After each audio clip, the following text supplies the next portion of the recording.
Ok? Bom dia. Ok.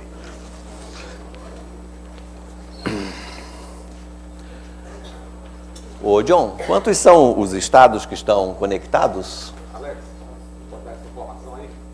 Já temos alguma notícia? Estão todos bem conectados? Estão todos ouvindo direitinho?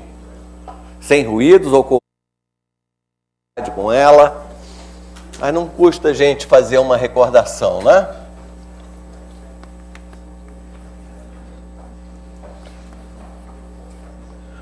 Uma função definida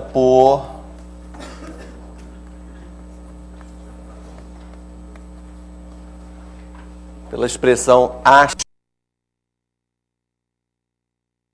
mais b, não é? Uma função polinomial do primeiro grau. Então, essa função, variável real, se chama função afim. Uma vez apresentada a função afim, a primeira coisa é olhar para o gráfico. Como é que é o aspecto do gráfico da função afim? É uma reta.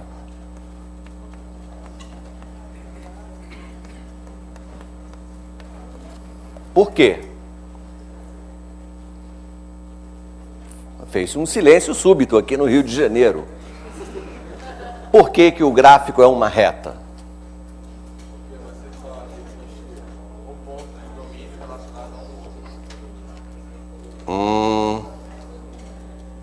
Bem,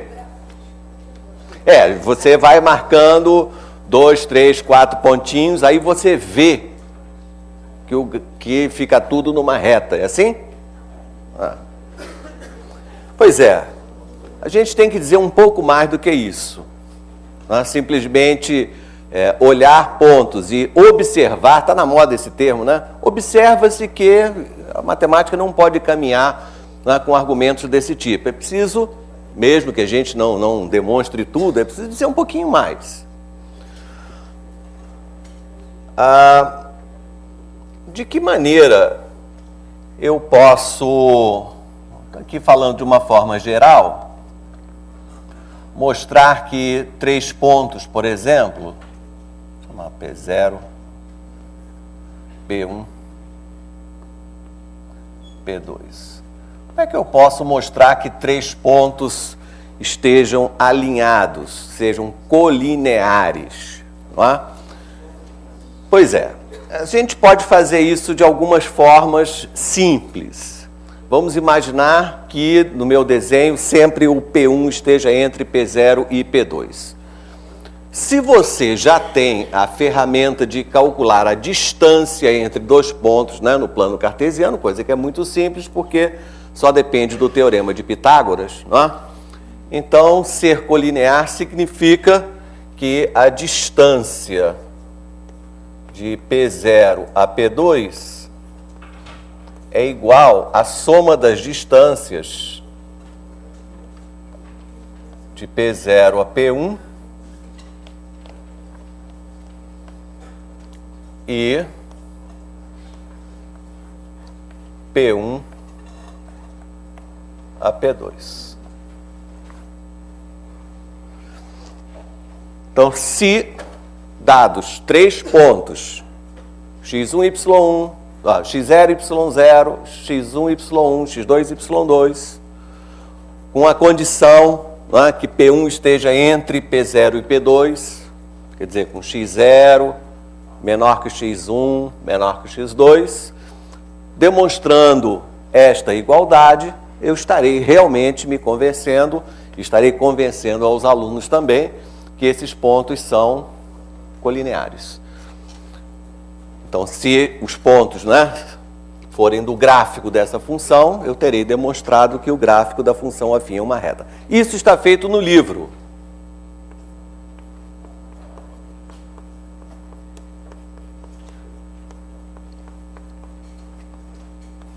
E eu recomendo, né, que vocês leiam, não precisa ser agora, o que está no livro. Uma outra forma de mostrar a mesma coisa seria dada uma reta Z qualquer, não coincidente, passando por P0, mas não por P1 ou P2, uma forma alternativa é você mostrar que o ângulo Z P0 P1, Z P0 P1, é o mesmo ângulo Z P0 P2.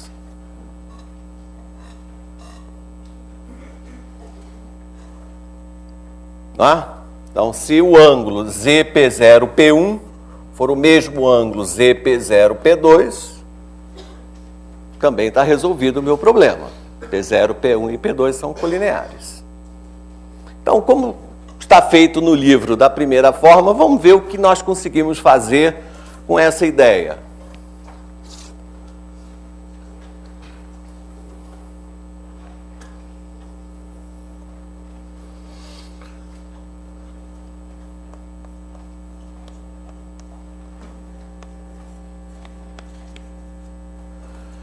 Vamos, então, escolher um ponto P0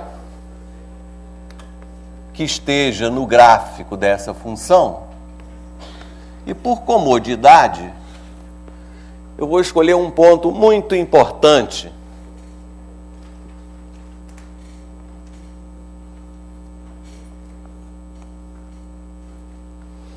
Então, esse ponto P0 de abscissa 0 e ordenada B está no gráfico da nossa função. Um ponto P1, x1, y1, se está no gráfico dessa função, então y é ax1 mais b.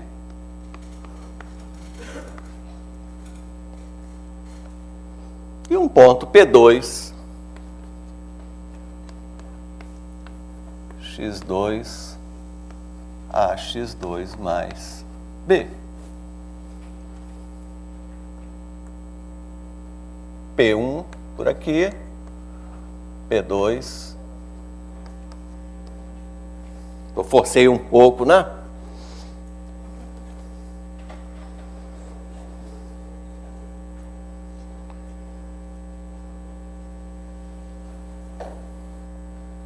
E vamos imaginar a minha retinha Z horizontal passando por P0.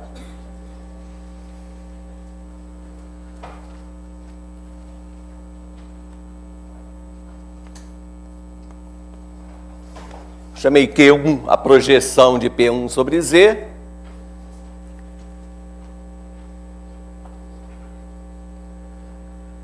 P2, a projeção de Q2, a projeção de P2 sobre Z. E eu vou tentar, então, mostrar esse fato, não é? Que o ângulo, vou escrever agora, né? Q1, P0, P1 é o mesmo ângulo Q2, P0, P2.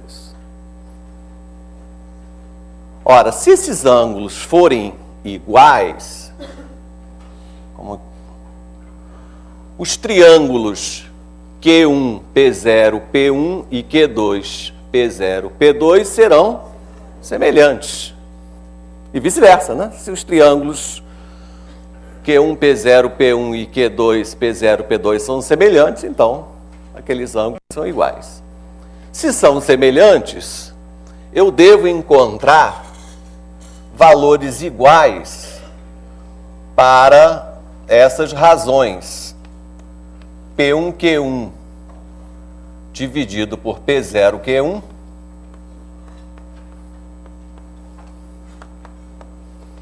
Isso vai dar um certo valor, né? E a outra razão, P2, Q2 dividido por P0, Q2. Vamos calcular isso.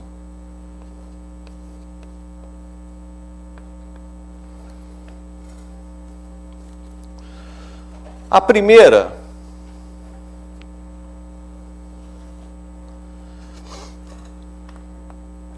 essa distância P1, Q1, o que é, né? É a diferença entre o y de P1 e o y de P0. que é B. Então vai ser a diferença AX1 mais B menos B. E essa medida desse cateto horizontal, né, que vai de P0 a Q1, o que é? É o x de Q1 menos o x de P0. Então isso daí é, o que é? É x1 menos 0. Qual é o resultado disso?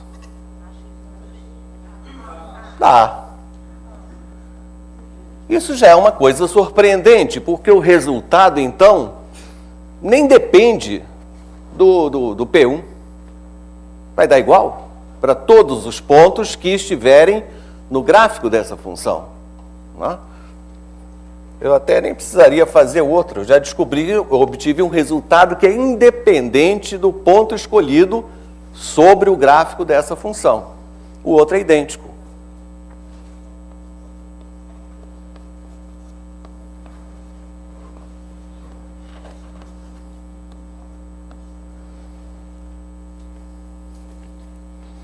Então, isso significa que o meu desenho está ligeiramente errado.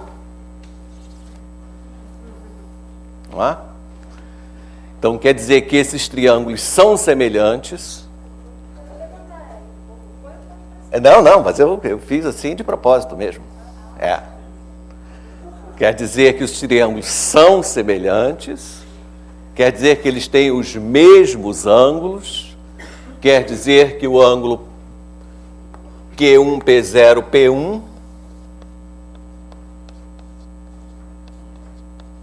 é o mesmo ângulo Q2, P0, P2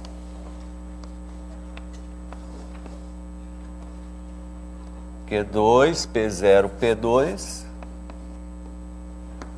e os pontos, então, são realmente colineares. Tá?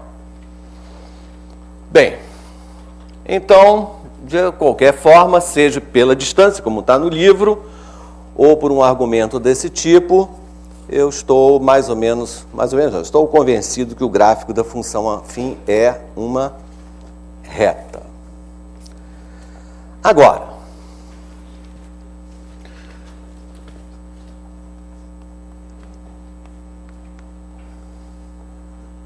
os coeficientes A e B são da maior importância. Não é? B eu já sei exatamente o que é. B é o f de 0.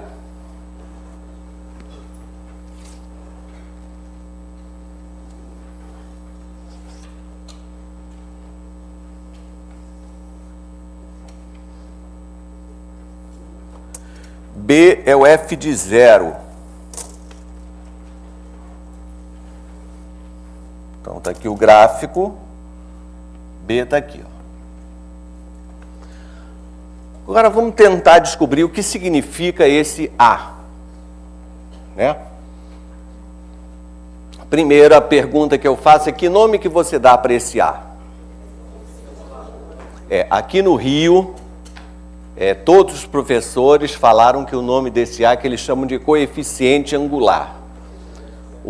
Vamos ver se nos outros estados, se eles também falam coeficiente angular, porque nós temos aqui um comentário a fazer sobre isso.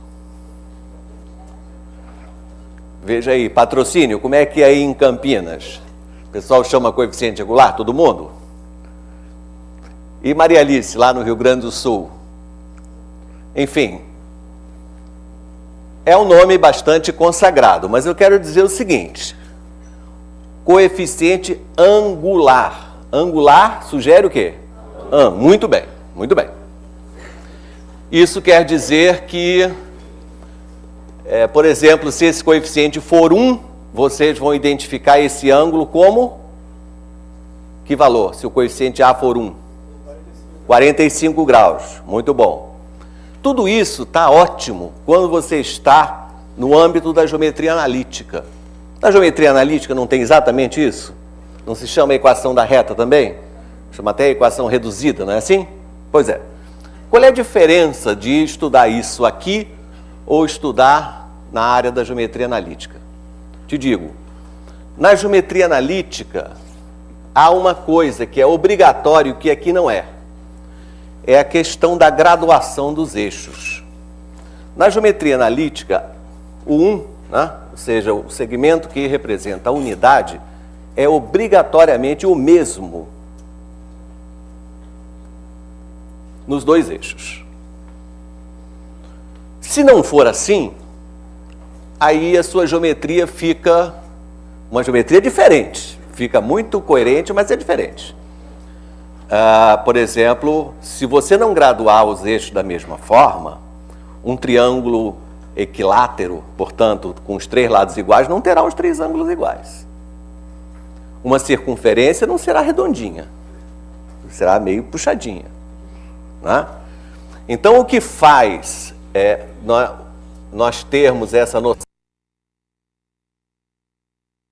de ângulo é o fato que na geometria analítica a graduação dos eixos é a mesma.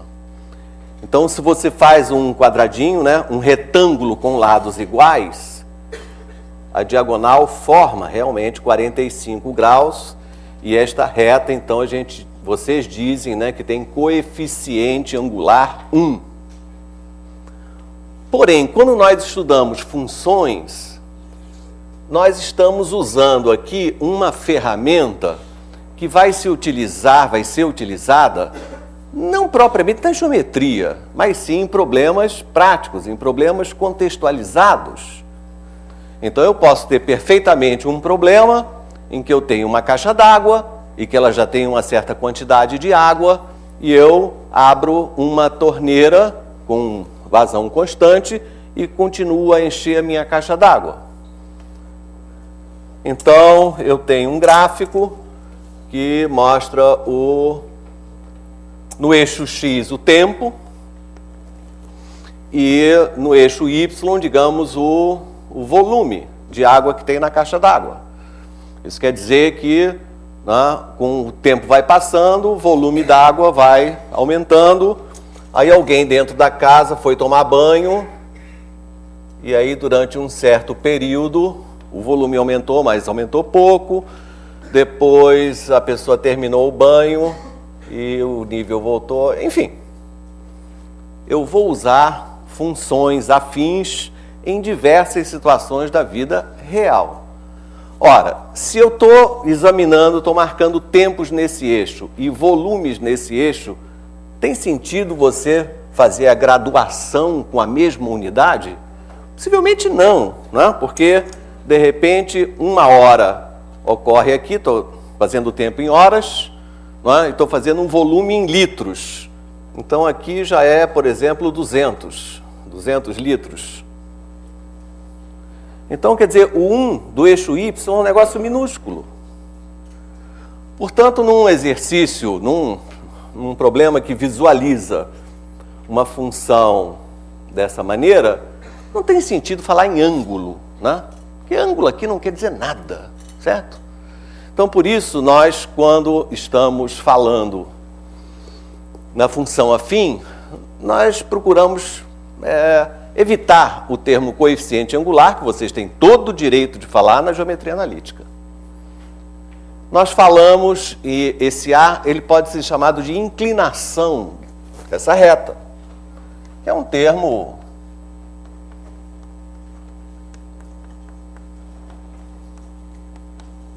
propositalmente um pouco vago, mas inclinação, né? Vai dar a ideia da inclinação da reta.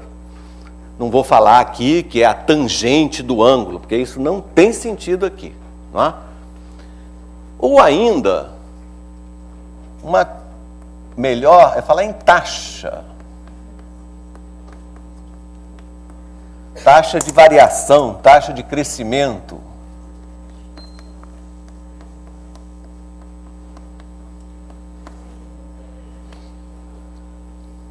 Não é? Então, se eu tenho um exemplo de uma torneira enchendo uma caixa d'água, esse número A, né, chamado taxa de variação, ele vai me dizer, na unidade de tempo, quanto é que eu estou colocando de água na caixa. Né? É a taxa de crescimento do volume. É a velocidade, em outras palavras, com que esse volume está aumentando.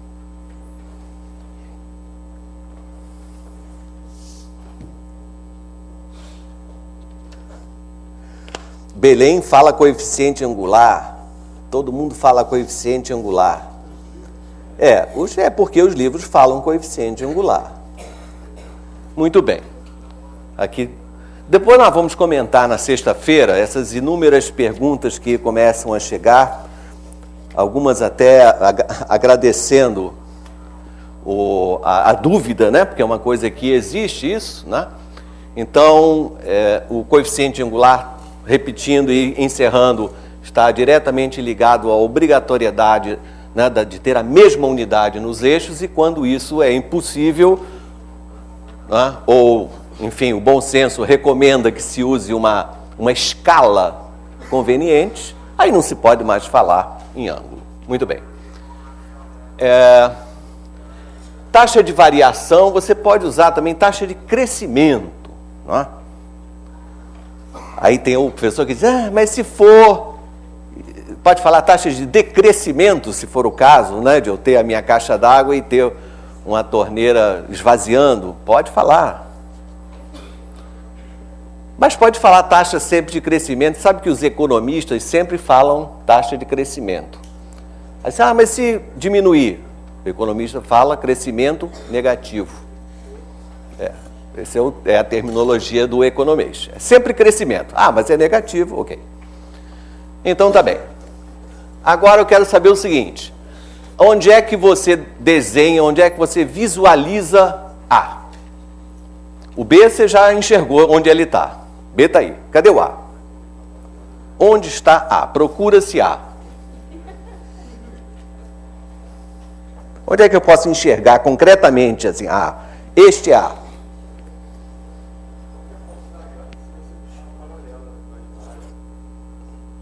Qualquer ponto da reta.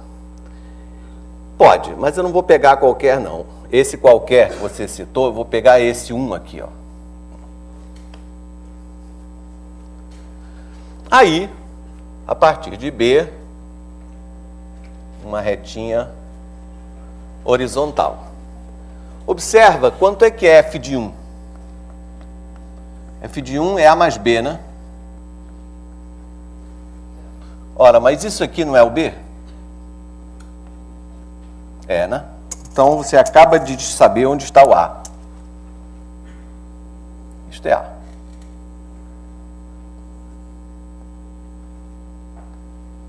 Pronto. Então, A, esse coeficiente, né? Ele vai indicar exatamente o quanto subiu quando você andou uma unidade no X. Aqui na minha torneira enchendo o tanque, não é? Então, a taxa de crescimento é a quantidade de água por unidade de tempo. Litros por hora. Ou seja, no período de 1 hora, quanto é que o nível se elevou. Verdade? Muito bem. Então, quanto maior A, né, positivo, que você está vendo aqui, maior é a inclinação da reta, quer dizer, ela mais rapidamente ela sobe, né, ela aumenta. Então, se o A for positivo, f é uma função crescente.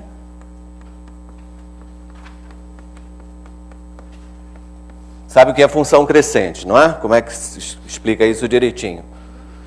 Se x2 for maior que x1, f de x2 maior que f de x1. O que acontece se o A for zero?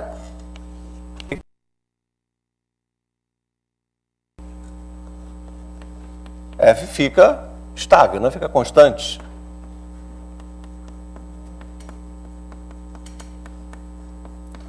E se o A for negativo, f é decrescente.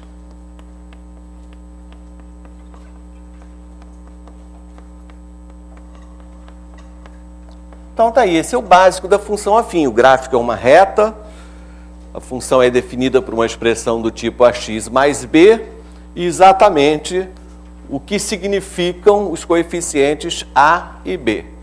Em problemas práticos, esse b é comumente chamado de valor inicial, B, é o f de 0, né? Quer dizer, eu comecei dali, quando eu liguei o meu relógio, estou começando a partir daí. E o A, se olhar para o gráfico, é a inclinação da reta, ou, em problemas contextualizados, é a taxa de variação, ou taxa de crescimento, etc. Vamos lembrar do Paulo César. Vamos olhar para esse desenho, né, que representa uma função de taxa positiva. Função definida daquela maneira, né? F de R em R. Essa função é injetiva? Vamos lembrar o que é função injetiva e responder, é injetiva? Sim. A função injetiva, recordando, o que é isso?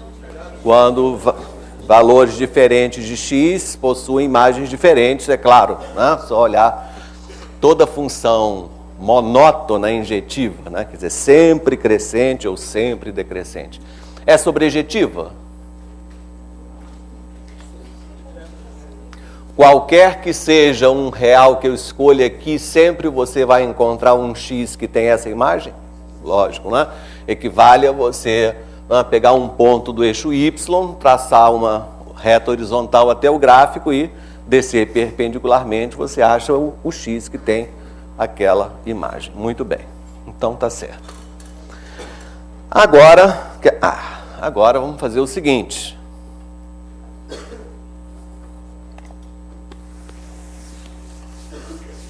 Vamos falar um pouquinho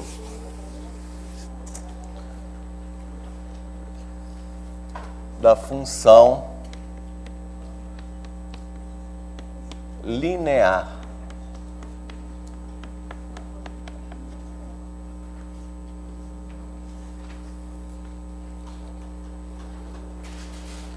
Função linear é o caso da função afim, em que o b é 0. Portanto, o gráfico, né, de uma função linear é uma reta passando na origem. O A, mesma coisa, tem o mesmo significado. E a função linear é um modelo para os problemas que envolvem uma palavra importantíssima chamada proporcionalidade.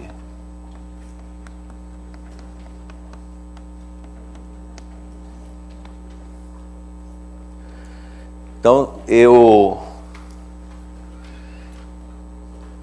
volta e meia, nós aqui estamos envolvidos com análises e críticas de livros didáticos, né, do mercado. É uma atividade muito importante.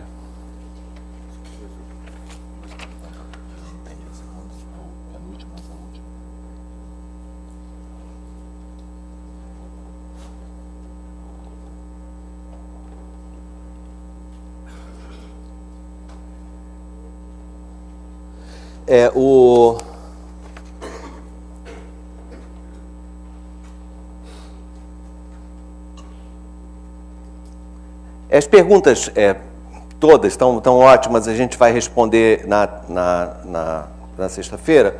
Só uma aqui de Rio Grande, um professor de Rio Grande. Também vale dizer que o A é igual a tangente do ângulo entre a reta e a horizontal. E respondo o que eu já tinha falado antes, que é verdade se os eixos estiverem graduados com a mesma unidade. Bem, mas vamos lá. Então, a questão da proporcionalidade aparece nesses livros que nós usamos, vocês usam, e com diversas abordagens e definições, umas mais claras, outras totalmente obscuras. Então, eu queria, em um minuto, um exercício mental para que vocês, então, me dissessem, ou dissessem para o seu colega do lado, como é que você explica o que são grandezas proporcionais, duas grandezas proporcionais. Antes que você pense, aqui quando eu falar em grandeza, vamos pensar em coisas positivas, tá? Tempo, massa, volume, temperatura, qualquer coisa dessas, né? Positiva, para facilitar a ideia, né? Então, como é que você explica para o seu aluno? Olha, X e Y nesse caso são proporcionais. O que é isso? Pensa que você está explicando para o seu aluno, que tem 13, 14 anos de idade, digamos, 14 anos de idade.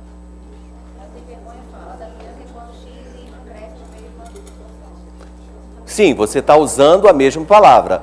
Ela disse, são grandezas que crescem na mesma proporção. Para quem não sabe, continua sem entender. Variam de acordo, tem que explicar um pouco melhor, variam de acordo com a mesma razão. Vamos dar um exemplo.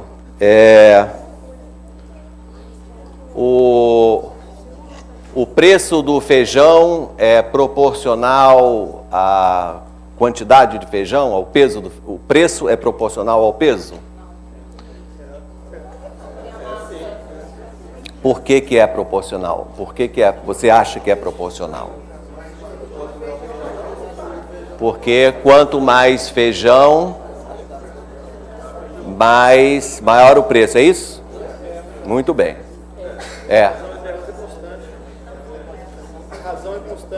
A razão entre o quê? Melhorou. A razão entre a quantidade e o preço é constante. Diga. Mas aí você teria que comparar com alguma outra coisa para falar que eles são proporcionais. Não, são duas. É o preço do feijão e a quantidade do feijão. Preço e quantidade. Então, mas aí, por exemplo, se o preço se eu comparo o preço com a quantidade, eu tenho que comparar com uma outra coisa para falar que eles são proporcionais. Não mesmo. A proporcionalidade é exatamente entre duas coisas, inicialmente. Depois nós vamos fazer uma grandeza ser proporcional a várias outras. Por enquanto eu tenho duas. Significa que se eu dobrar a quantidade de feijão, eu vou dobrar o preço. Estamos convergindo. Aqui no Rio de Janeiro falaram assim, antes que eu diga, eu quero instigar vocês com um exemplo. Imagine o seguinte, quando você anda de táxi, quanto mais você anda, mais você paga, evidente. Andou mais, pagou mais. O preço que você paga pelo táxi é proporcional à distância percorrida? Mas vocês me disseram que proporcional é quando uma grandeza aumenta, a outra também aumenta. E é verdade. Porém, mantendo a mesma razão. Ah, bom, isso vocês estão acrescentando agora, Porém, mantendo a mesma razão. Então, isso, vamos dar tá aqui, a coisa está um pouco agitada. Eu volto e a nossa discussão, que é muito importante, por isso não quero passar muito rápido, que é uma coisa muito arraigada no professor, nos livros, que é a questão da proporcionalidade significa que quando uma grandeza aumenta, a outra também aumenta. Isso é que são proporcionais. E nós que já estamos chegando à conclusão que não é bem assim, e vamos ver nos outros estados como é que cada professor realmente ensina isso para os seus alunos. Quer dizer, no táxi, apesar que quando a distância aumenta, o preço aumenta, você diz que não é proporcional ou é proporcional? Falando do feijão, quilo de feijão a R$3, quer dizer que o de 5 quilos vai custar 15, da mesma marca, igualzinho, ele pode custar 12. Não. Ele não aumentou proporcionalmente, eu só falando. Bom, aí já é uma outra questão. Vamos pensar naquele feijão que vem naquele saco em que você faz o peso, né? Aí você bota na balança, o cara diz assim, 1,5 kg, tanto. Aí o outro botou assim, 2,2 kg, tanto. É nesse sentido, tá? Sem as promoções e preço de embalagem, nada. A questão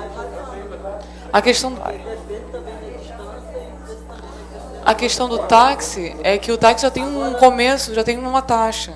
Ela não é linear, porque o táxi já começa com preço. Foi ótima essa interferência. O táxi não é linear porque tem a bandeirada. Pois é, então no táxi não vale essa história que vocês estão falando da razão ser constante. Né?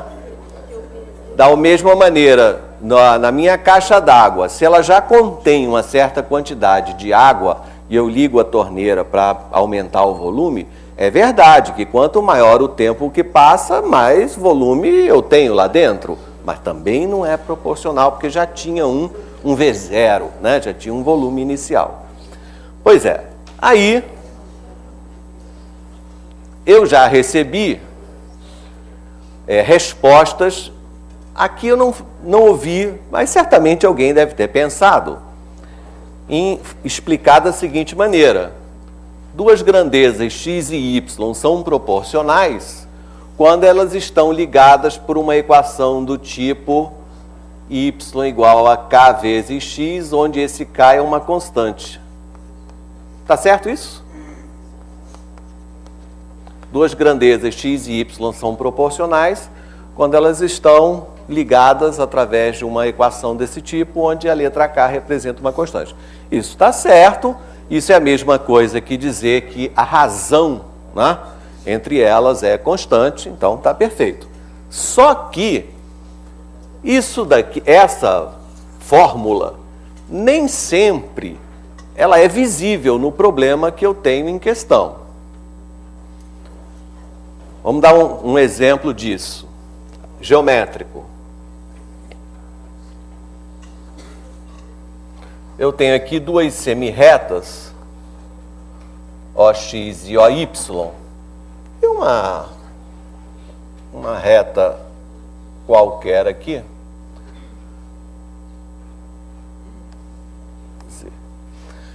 Então eu vou fazer o seguinte desenho. Eu vou traçar retas paralelas à reta Z. Então, aqui a reta R é paralela à reta Z. Essa reta corta OX no ponto A e corta OY no ponto B.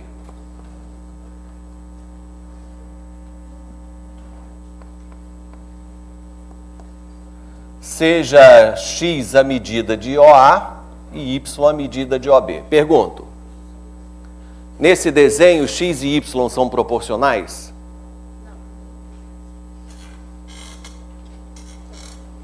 A reta R pode se movimentar, ok? Mantendo-se paralela a essa. Então, movendo a reta R, x e y têm tamanhos diversos. É verdade que quando x aumenta, y também aumenta. A pergunta é mais sutil. É se x e y nesse desenho se são proporcionais.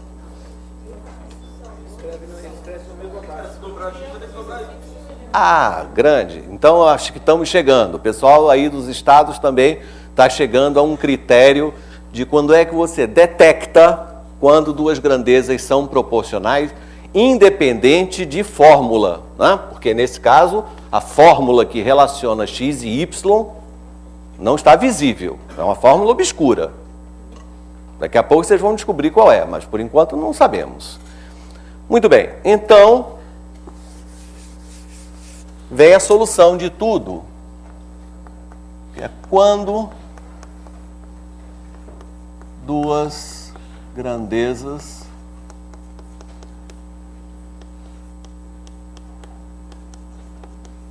x e y são proporcionais.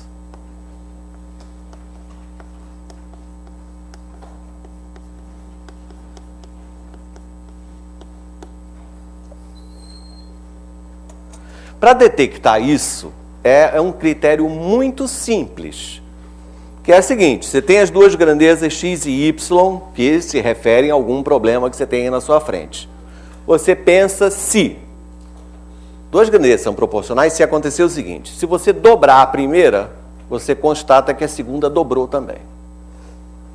Verifique se quando você triplicar a primeira, se a segunda também triplicou. Se isso acontecer, né, se cada vez que você multiplica uma das grandezas por um número natural, verifica se a outra também está multiplicada pelo mesmo número natural.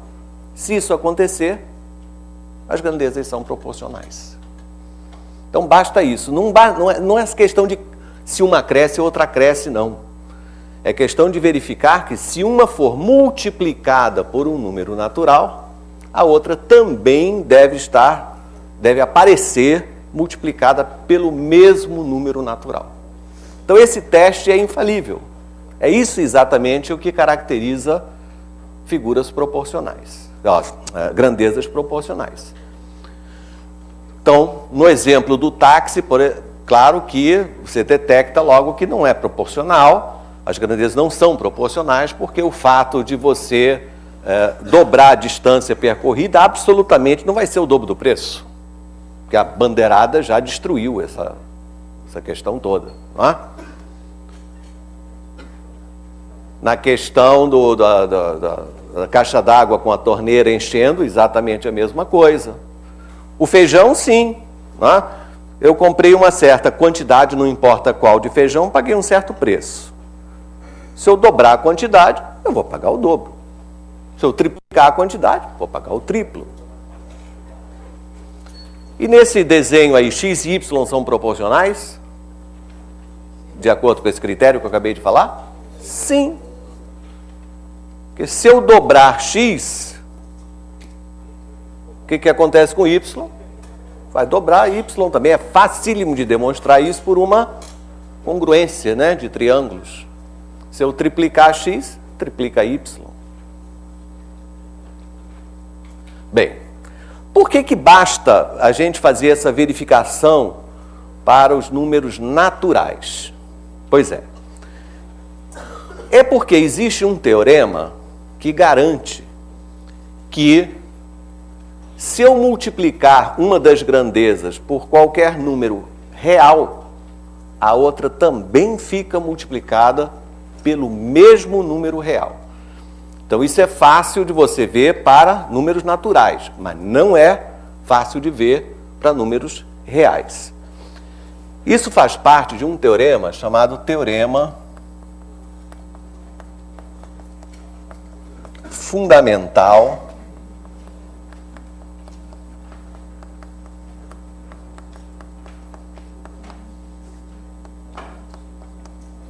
da proporcionalidade.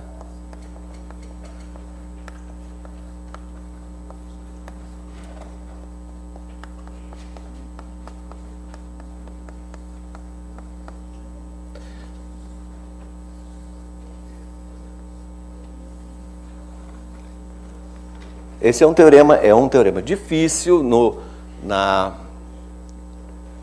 contexto da matemática elementar. Eu acho que é o nó. É onde todas as dificuldades que nós possamos ter convergem exatamente nesse ponto. Uma coisa, quais são as dificuldades que eu digo que a gente encontra na matemática elementar? A primeira delas ocorre no que os livros chamam de teorema de Tales. E quando você tem retas paralelas,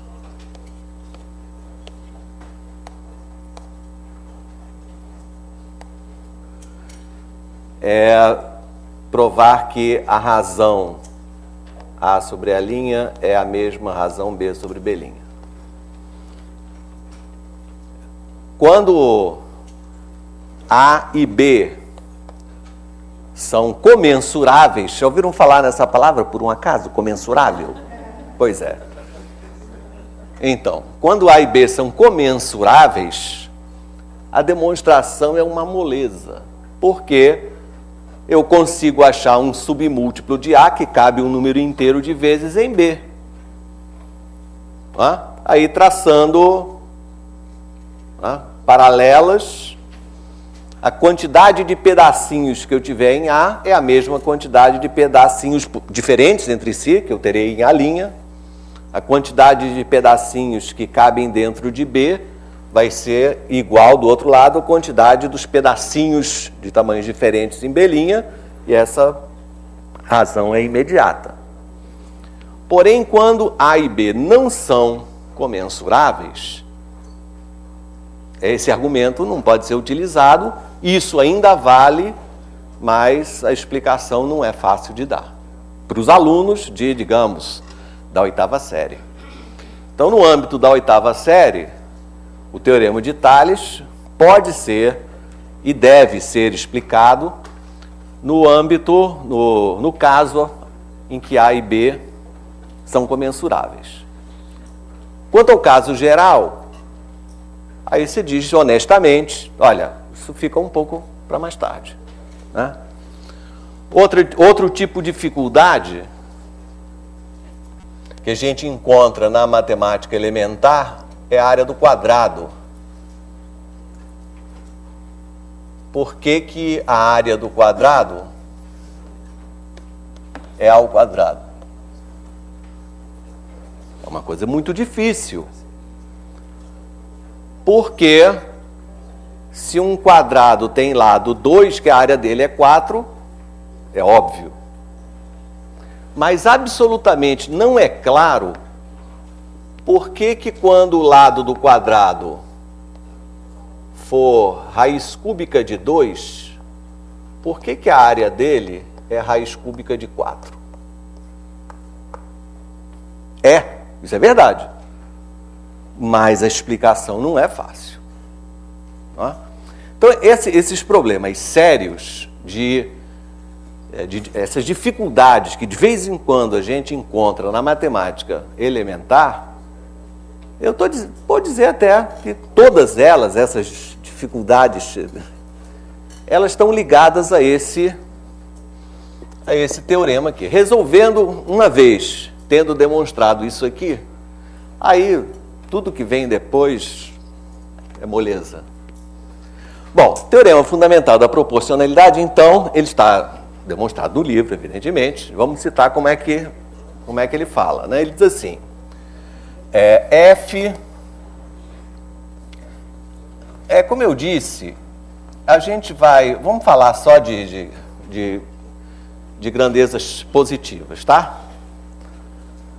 Então, vamos imaginar que isso aqui, que F é crescente.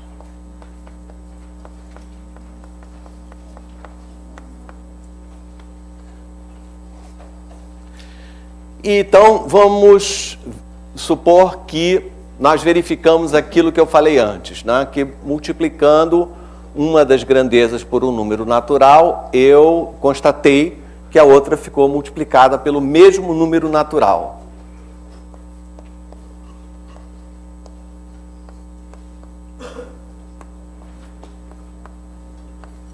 Entende isso, né? Então, se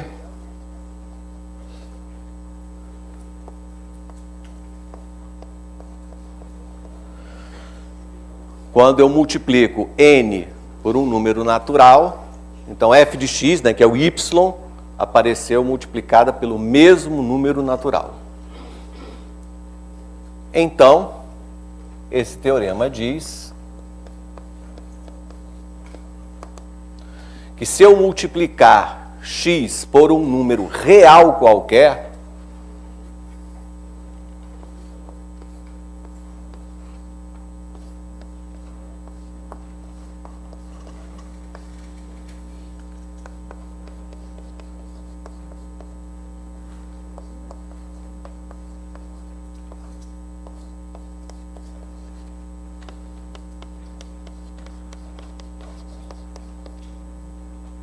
está tudo real positivo aqui.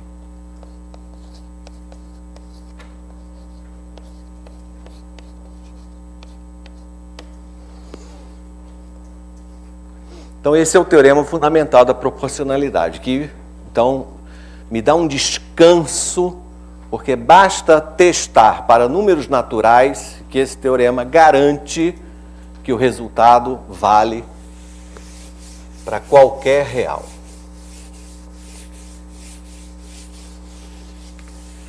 Tá? Demonstração.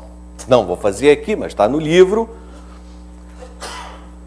A partir desse fato,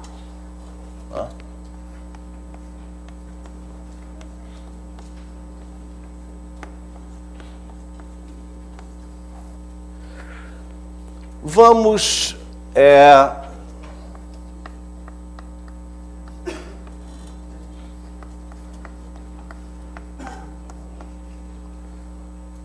chamar de K, ou uma letra qualquer, f de 1.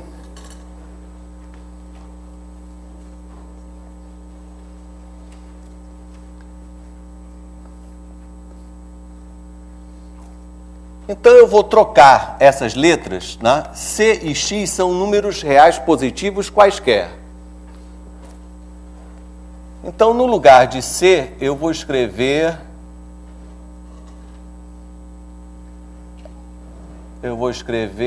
K. E no lugar de X eu vou escrever 1. Então, do lado direito, no lugar de C, eu escrevi K, e aqui eu tenho F de 1.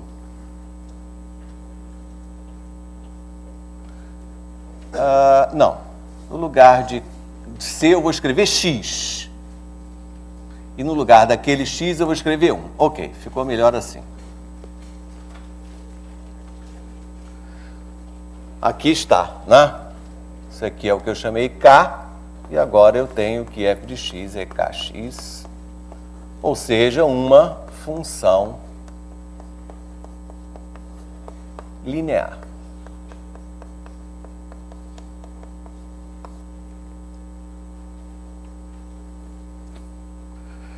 Quero dizer também que o que eu chamei de proporcionalidade, entendam proporcionalidade direta, tá? Então, toda vez que eu falar proporcional, e vocês também, proporcional quer dizer proporção direta. Porque tem a inversa também, que é a mesma coisa, só que quando multiplica e divide. Tá?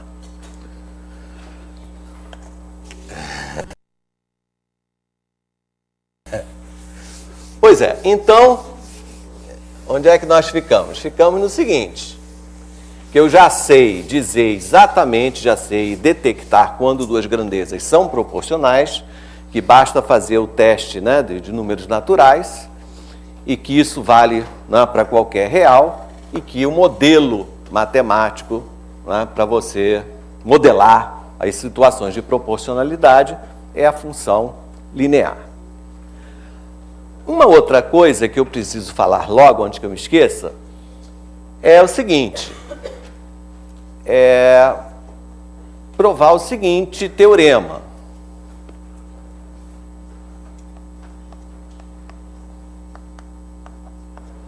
Se uma grandeza é proporcional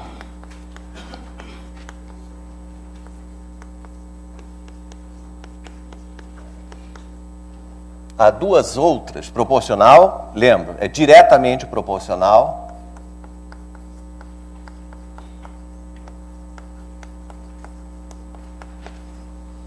então é proporcional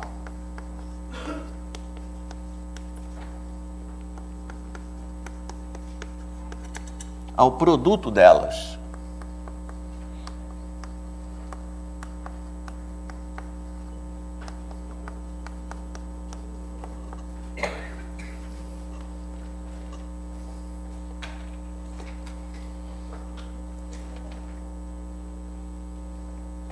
Por exemplo,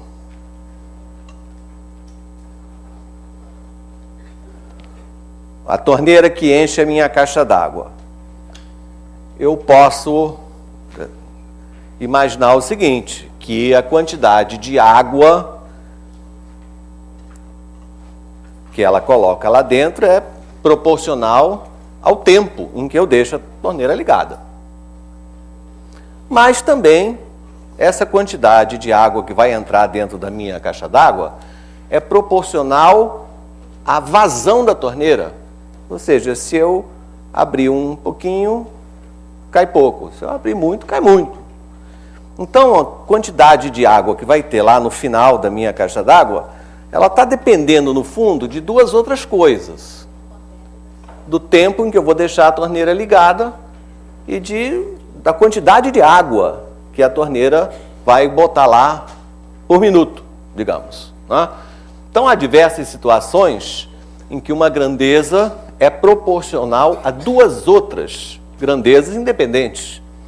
E esse teorema, isso aqui é um teorema,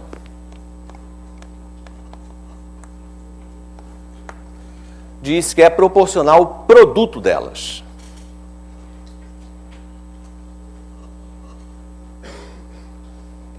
Por quê? Por quê, né? Bom, nós vamos resolver esse problema. Não vamos fazer a demonstração, mas praticamente vamos fazer dentro de um exemplo. Essa aula não está muito típica da que eu gosto, porque está muito teórica, né? Tem pouco exemplo.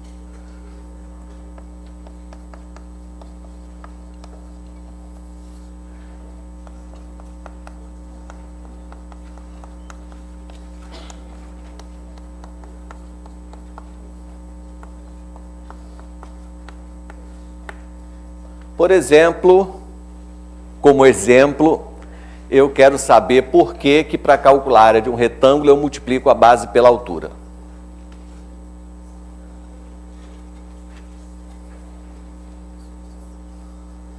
Aí você vai, mas é claro, porque se a base de um retângulo mede 4 e a altura mede 3, aí eu divido em quadradinhos, acho 12, que é o produto 4 vezes 3. Essa explicação a gente pode dar até a criança que tem assim uns 8 anos. Porque como você faz uma comparação com a unidade, essa comparação ela varia bem na proporção, tanto para a base quanto para a altura desse retângulo. Entenda que você está usando a própria palavra desconhecida na explicação que você está dando. É exatamente isso que nós estamos propondo a demonstrar. Então, quando x e y são números inteiros, moleza. Se x e y são números racionais, beleza. Por que é fácil quando x e y são números racionais? Porque, por exemplo, x eu posso... Se são números racionais, eu sempre posso escrevê-los com o mesmo denominador, não é verdade? Dois números racionais, eles podem ser escritos como em forma de fração, com numerador e denominador inteiros. E se eu tenho duas frações, evidentemente, eu sempre posso escrevê-las com o mesmo denominador. Tiro o MMC e acabou essa história. Né? Então, é só dividir a unidade em pedacinhos de 1 sobre n. Esses pedacinhos cabem m vezes em x, n vezes em y, está claro, está dividido. Mas a abordagem é o seguinte, se esse x aqui for raiz cúbica de 4 e o y for logaritmo de 2, por que multiplica ainda assim, se não for possível a divisão, né? Se x e y forem incomensuráveis? A explicação é devido a este fato aqui.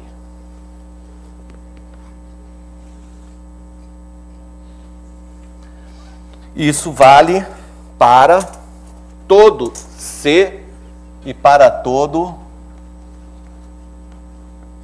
Está escrito lá no cantinho? Vou botar aqui de novo.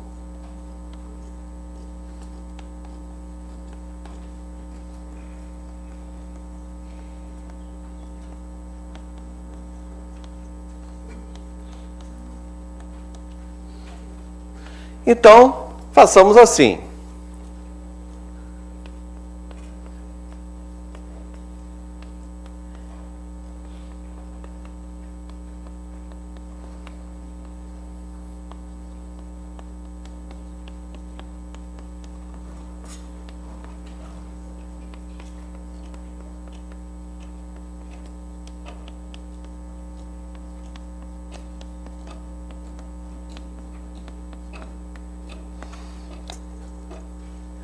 Então, vou representar dessa maneira a área do retângulo de base x e altura y, tá?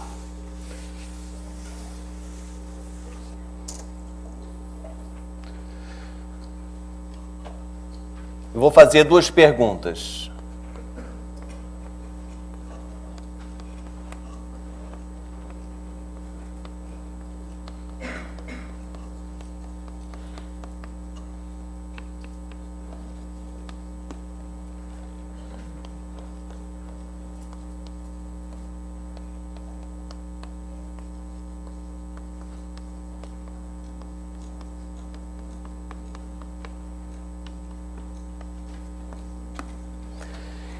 Fiz duas perguntas e eu peço que vocês respondam.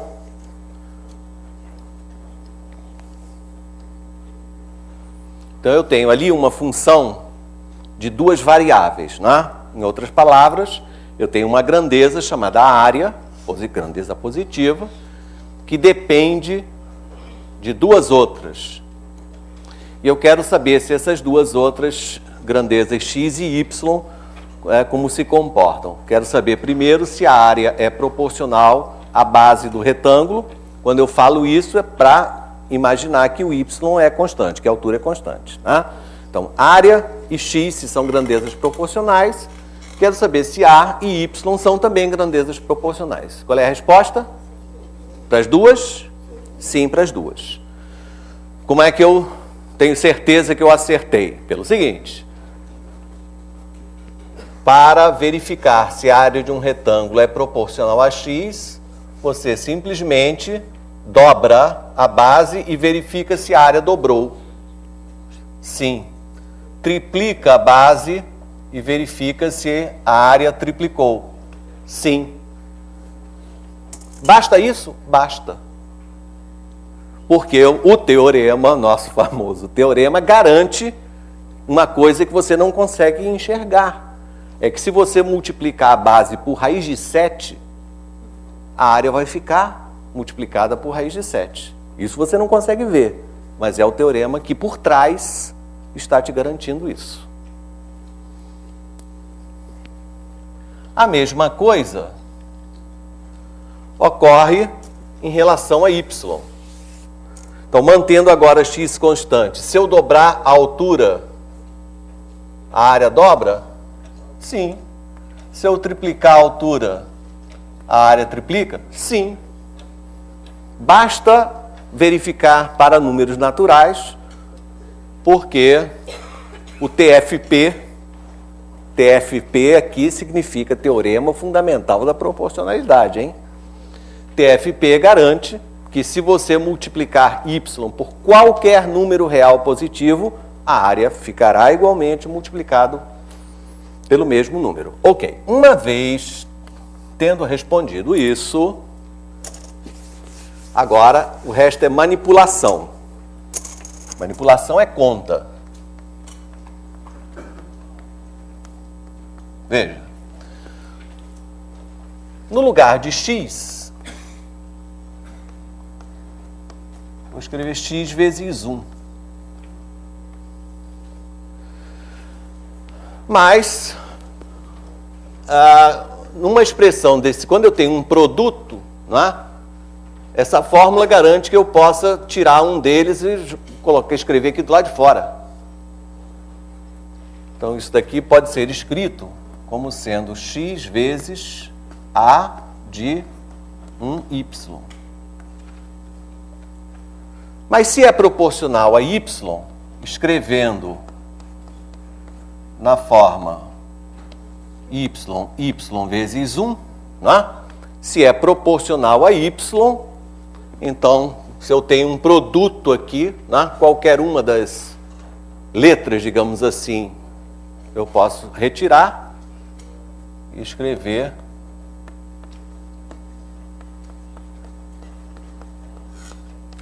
isso. Agora, vamos interpretar o que significa essa expressão que está aqui no final.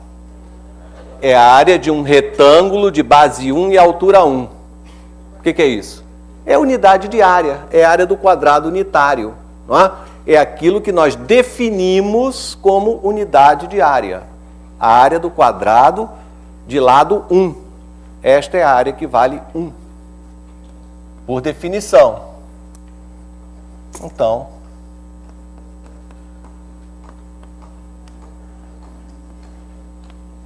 a área de um retângulo é realmente o produto da base pela altura, quaisquer que sejam as medidas comensuráveis ou não da base e da altura. É claro que, né, esse fato aqui está mostrando esse teorema também, que se uma grandeza é proporcional a outras, é proporcional ao produto delas. Isso é que vai permitir a gente resolver os problemas que, claro, vocês vão fazer, é inevitável, né? Tantos trabalhadores durante tanto tempo constroem tantos quilômetros de uma estrada em tantos dias. Lembra desse negócio infernal? Pois é, há duas maneiras de fazer isso. Ou entendendo o que está fazendo, ou simplesmente chutando loucamente que o aluno vai decorar sem entender coisa nenhuma, né? Então, pelo menos vocês devem fazer, e vão nos mostrar aqui, mas tendo por trás, né, por que essas coisas estão sendo feitas. Quero dizer duas coisas. Primeiro, é que nesses problemas de tantos trabalhadores constroem tantas casas em tantos dias, é que nós tomamos umas liberdades que não são escritas, mas que a gente deve considerar. Primeiro, que todos os trabalhadores têm a mesma capacidade de trabalho, que têm o mesmo tipo de produção. E, no caso, quando envolve tempo, há limites em que o bom senso tem que prevalecer. Se 10 trabalhadores constroem 2 casas por mês, 10 trabalhadores, 2 casas por mês. É claro que se eu botar 20 trabalhadores para fazer as mesmas 2 casas, eu vou ter um tempo a metade. É razoável. Mas se eu botar 400 mil trabalhadores, eu não posso esperar que eles construam em 1 segundo.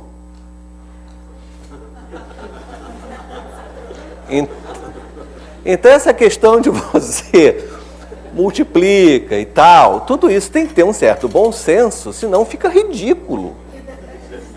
Não é? Então você pega a população da China, bota ela para construir uma casa, e aí 1/10 de segundo está feita a casa. Não pode.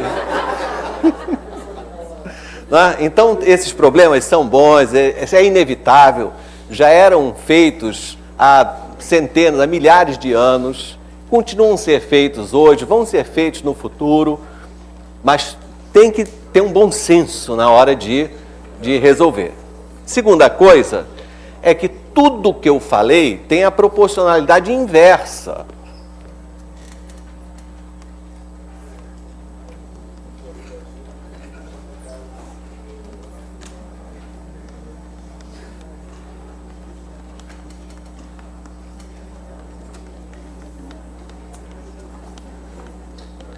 A proporcionalidade inversa é a repetição de tudo que eu falei na última meia hora, só que quando você multiplica uma das grandezas por um número natural, a outra fica dividida pelo mesmo número natural. Não basta dizer que quando uma cresce, a outra decresce. Não é isso.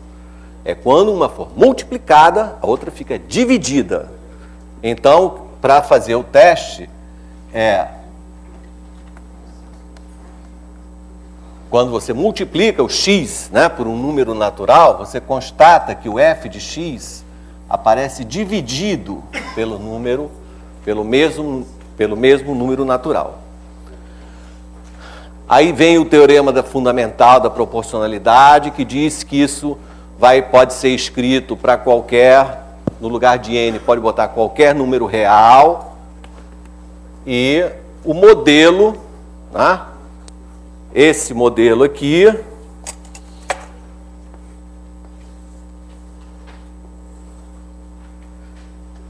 para a proporcionalidade inversa, a função que vai ser utilizada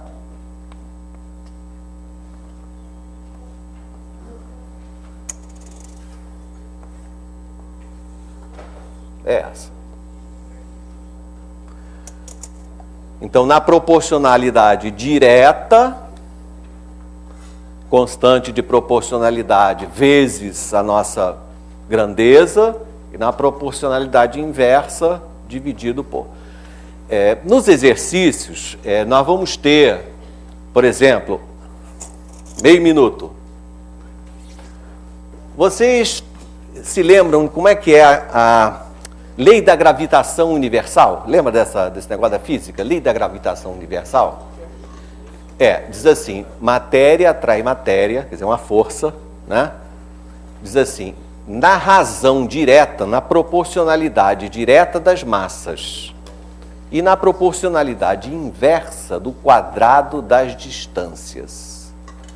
Matéria atrai matéria na razão direta das massas e na razão inversa do quadrado das distâncias. Como é que essa frase, né, que foi proferida há 400 anos atrás, como é que ela é entendida não só naquela época, quanto hoje? Então, a lei da gravitação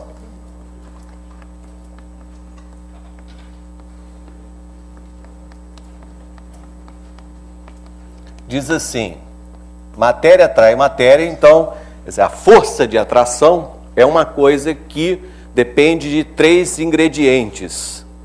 2 massas das coisas e a distância entre elas. Então, é diretamente proporcional a uma das massas. Bom, então, há uma constante de proporcionalidade. É proporcional a uma das massas, é proporcional a outra massa, então é proporcional ao produto. Por aqui, isso aí. E é inversamente proporcional ao quadrado da distância. Isso. Então, essa é a fórmula que rege a gravitação do nosso universo.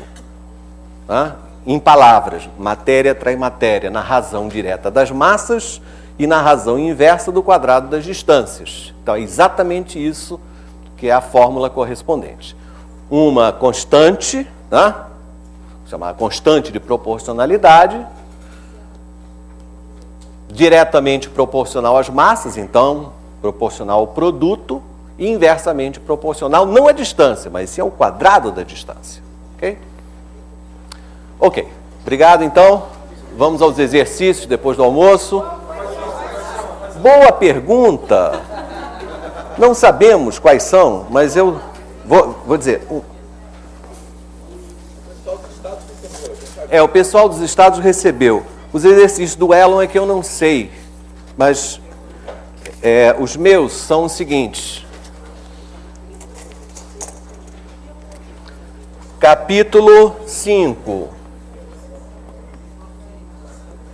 Anota aí. 3, 6, 7, 11 e 20.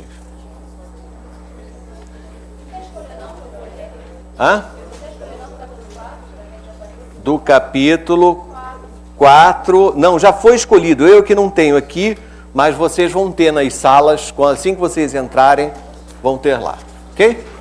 Obrigado então, grande abraço.